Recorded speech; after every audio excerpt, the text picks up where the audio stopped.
हरेक मान्छे कुनै न कुनै समयमा एङ्जाइटीबाट गुज्रिएकै हुन्छ। एङ्जाइटीसँग लड्न, यसलाई साम्य पार्न र यसलाई समाधान गर्न आफ्नै हिसाबले प्रयास पनि गरेकै हुन्छ।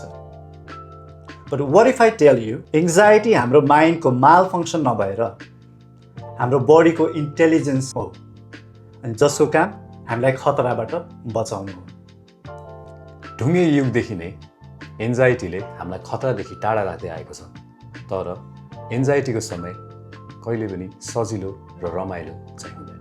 Anxiety can be a messenger, but it can also turn into a monster when it takes over your life. And that is what we're unpacking today.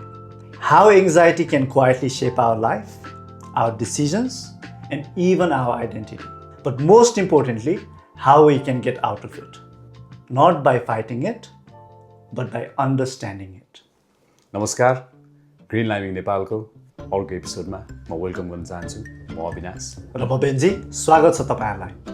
दादा, हामी एन्जाइटीले भरेको एपिसोडको लागि रेडी हैन त? Let's do this!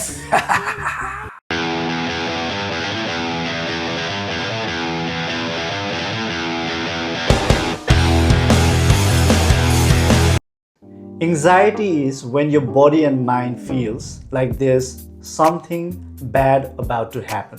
But understanding what anxiety is and what anxiety is not is very important. So in reality anxiety आफैमा एउटा negative कुरा चाहिँ होइन, but there are more sides to anxiety. र यसलाई जति नजिकबाट हामीले बुझ्न सक्यौँ त्यति नै एन्जाइटीलाई हामी म्यानेज गर्न पनि सक्छौँ। Exactly.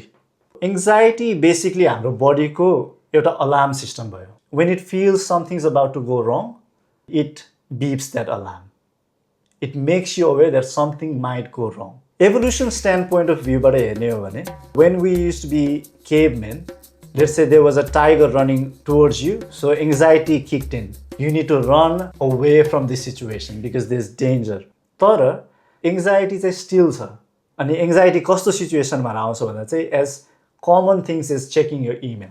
when there's too many emails in your inbox, that can create anxiety in your body and mind. So although there is no actual threat, people still have anxiety. तर त्यो एन्जाइटी एउटा certain level acid भइसकेपछि चाहिँ हामीलाई seriously हेल्थमा impact गर्ने भयो। Exactly. So कस्तो लेभलहरू हुन्छ त दाइ? Anxiety both physical and mental हुने भयो.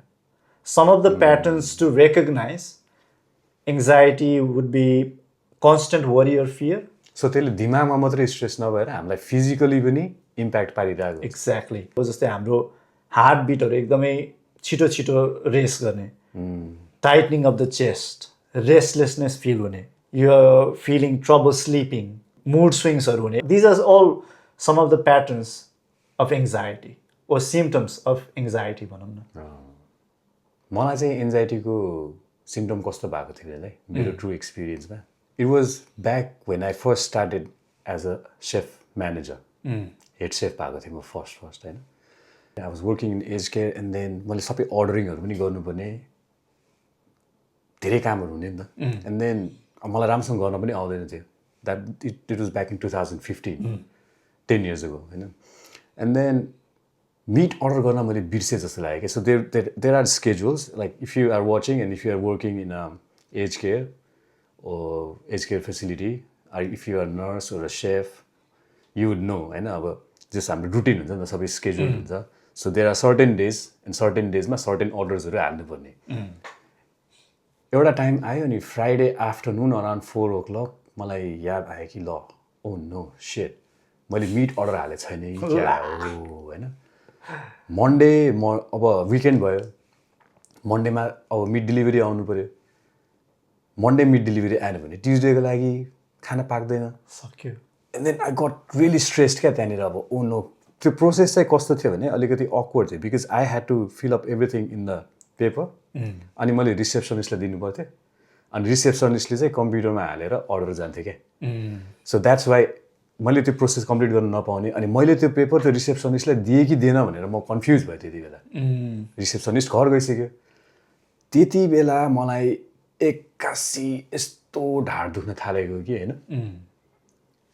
मन आत्तिरहेछ मुटु टुक टुक टुक टुक टुक भइरहेछ अब के गर्ने कसो गर्ने न ढाड दुखिसक्यो जिउ दुखिसक्यो दिमागले पनि काम गरेको छैन होइन so I was so stress क्या त्यति बेला हुन्छ नि अब के गर्ने त भन्दा अनि त्यसपछि इभेन्चुली मैले त्यो रिसेप्सनिस्टको नम्बर पत्ता लगाएर जुली भन्ने एकजना हुनुहुन्थ्यो होइन अनि फोन गरेँ अनि त्यसपछि अनि यस्तो मैले बिर्से जस्तो छ होइन I think I forgot to put my orders in for the meat के गर्ने होला अब टेन्सन भयो मलाई त होइन भनिसकेपछि उसले मलाई क्या राम्रोसँग रिएस्योर गरे क्या त टेन्सन नलिई तैँले अर्डर हालिसक्यो meat has been ordered and it will arrive on Monday don't worry भनिसकेपछि मलाई त्यो ढाड दुखेको सबै चिज गएको हो क्या फेरि and all of a sudden it just went away so हामीले एन्जाइटीको बारेमा बुझ्दै जाँदाखेरि चाहिँ आई थिङ्क अरू मेन्टल हेल्थ इस्युजहरूसँग पनि धेरै रिलेटेड हुने भयो नि त यसको सिम्टमहरू धेरै ओभरल्यापिङ सो कसरी हामीले डिफ्रेन्सिएट गर्न सक्छौँ त लाइक एन्जाइटी र अरू मेन्टल हेल्थ इस्युजहरू चाहिँ मोस्टली एङ्जाइटी हामीले अरू मेन्टल हेल्थ इस्युजहरूसँग कन्फ्युज गर्ने भनेको stress overthinking and then depression I give one example जसले चाहिँ हाउ यही इक्जाम्पलमा पनि एङ्जाइटी स्ट्रेस डिप्रेसन र overthinking are different example हामी लियौँ एक्जामको भनौँ example let's take example of exam होइन सपोज हामी एक्जाम दिन गइरहेका छौँ भोलि फाइनल एक्जाम छ this is so relatable and I think like so many people can relate to this भोलि एक्जाम छ आज अब एकदम पसिना छुटिरहेछ यो पनि पढाएको छ त्यो पनि पढाएको छ यो पनि पढ्न भ्याएको छैन त्यो पनि पढ्न भ्याएको छैन भनेछ के मात्र पढ्ने भनेको छ होइन अनि दिमाग खराब भइसक्यो त्यहाँ that is a state of stress specially if you are not so bright student राम्रोसँग पढिरहेको हुँदैन र लास्ट मोमेन्टसम्म पढ्नको लागि बाँकी राखिरहेको हुन्छ सो लाइक मी पनि एक्ज्याक्टली सो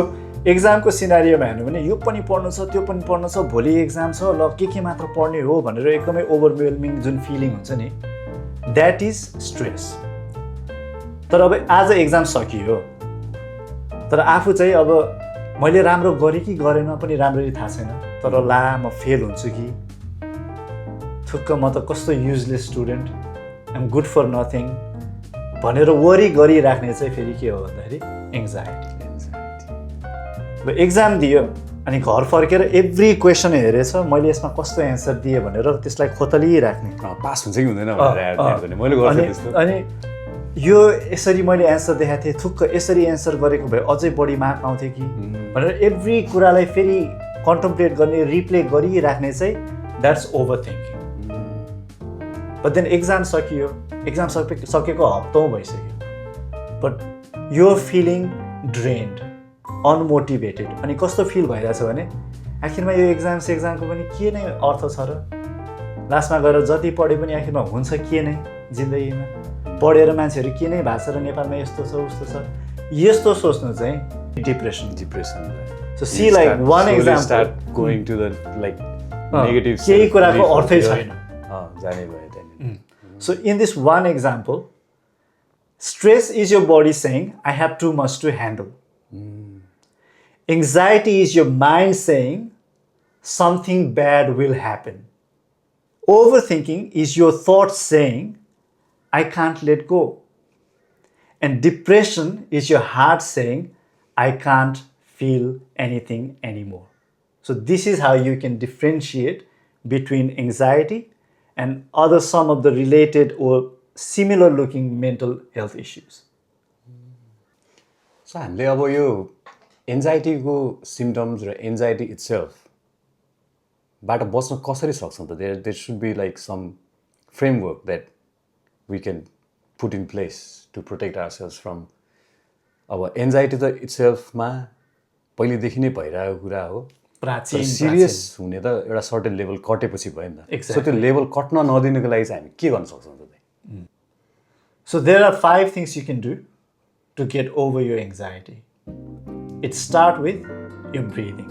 हामीले धेरै पनि कुरा गरिसक्यौँ यो विषयमा so deep breathing can actually help with your anxiety if you are imagining a threat the body doesn't know the difference when we do deep breaths it's basically sending your brain a signal saying that we are safe no need to panic so that's number 1 number 2 name it to tame it ब्रेनलाई unknown कुराहरू मन पर्दैन नि त but when you name it then it sounds familiar to your brain so instead of एउटा फियरले consumed भएर त्यो सिचुएसनमा बस्नुभन्दा ब्रेन कस्तो हुन्छ भने okay so this is anxiety so anxiety यहाँ छ ब्रेन अलिक पर बसेर it's looking at as an observer instead of being overly consumed by the fear itself so कुनै प्रकारको रेस्टलेसनेस भइरहेछ केही चिज एकदम नराम्रो होला भनेर टेन्सन भइरहेछ र मेन्टली स्ट्रेस मात्रै होइन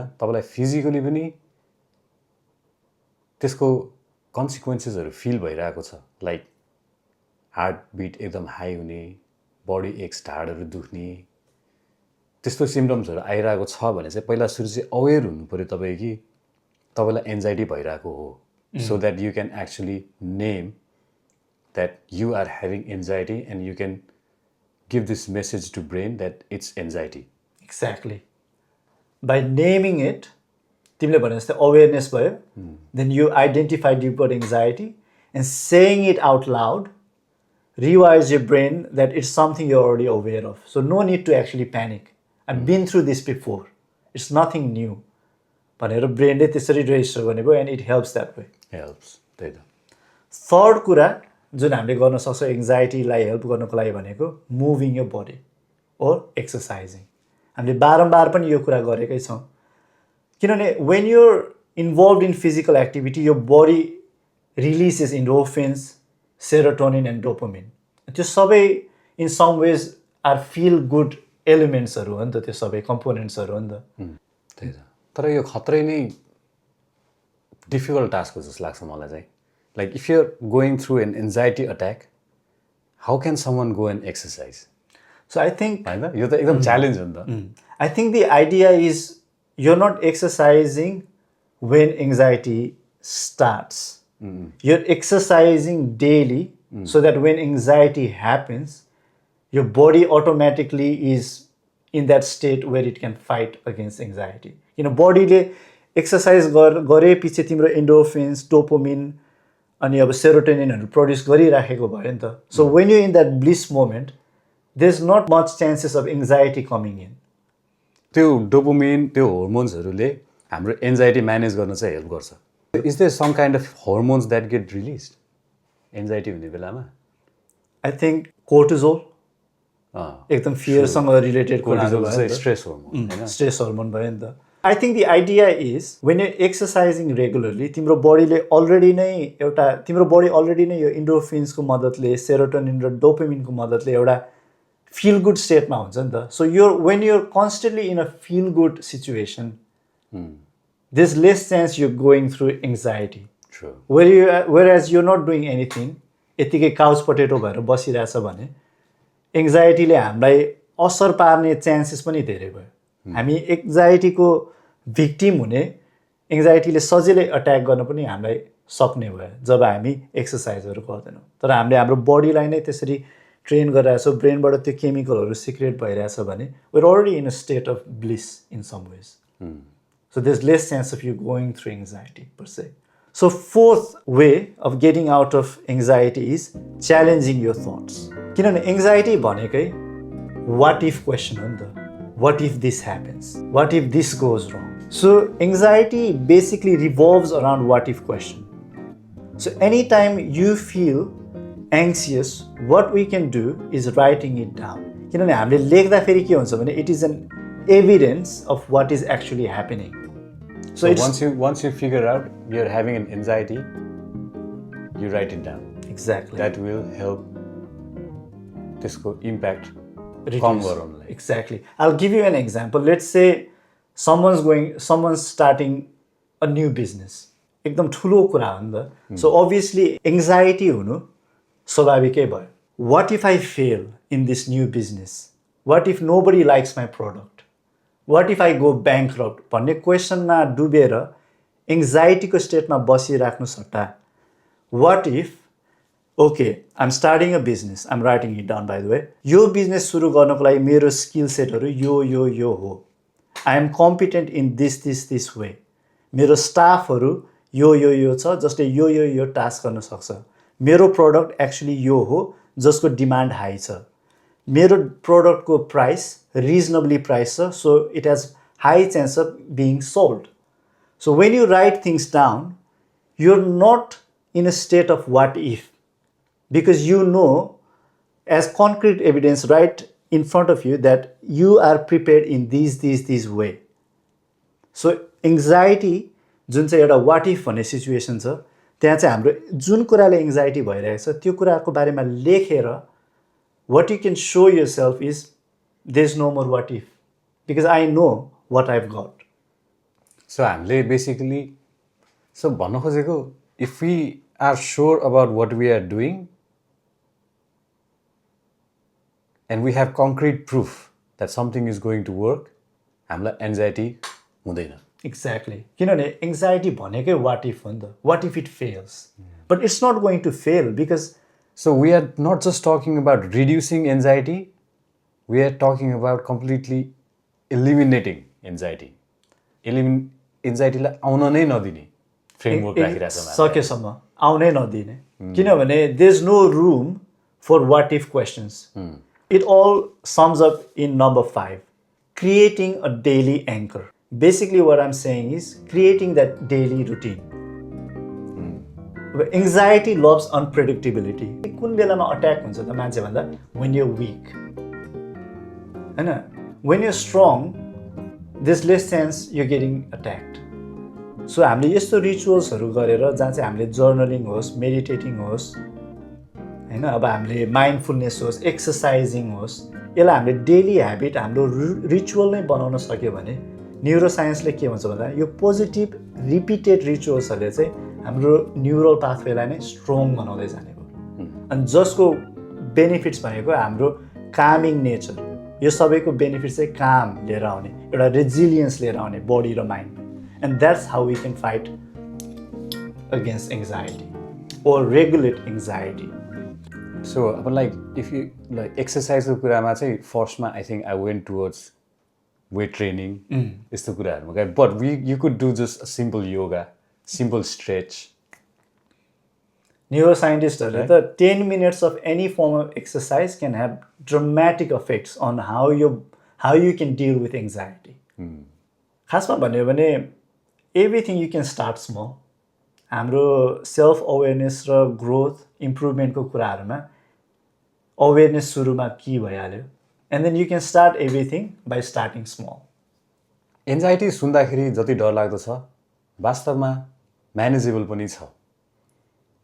सो सबै कुराको like we always say start अवेरनेसबाट नै हुने हो. So you have to know and you have to be aware that you are going through an anxiety episode or phase so that you can actually take steps to manage that. And that's what green liming is all about. Self-improvement and self-awareness so that we can actually deal with things like this in life because अब हामी adult हुँदै गइसकेपछि there will be millions of challenges that are going to come in our path.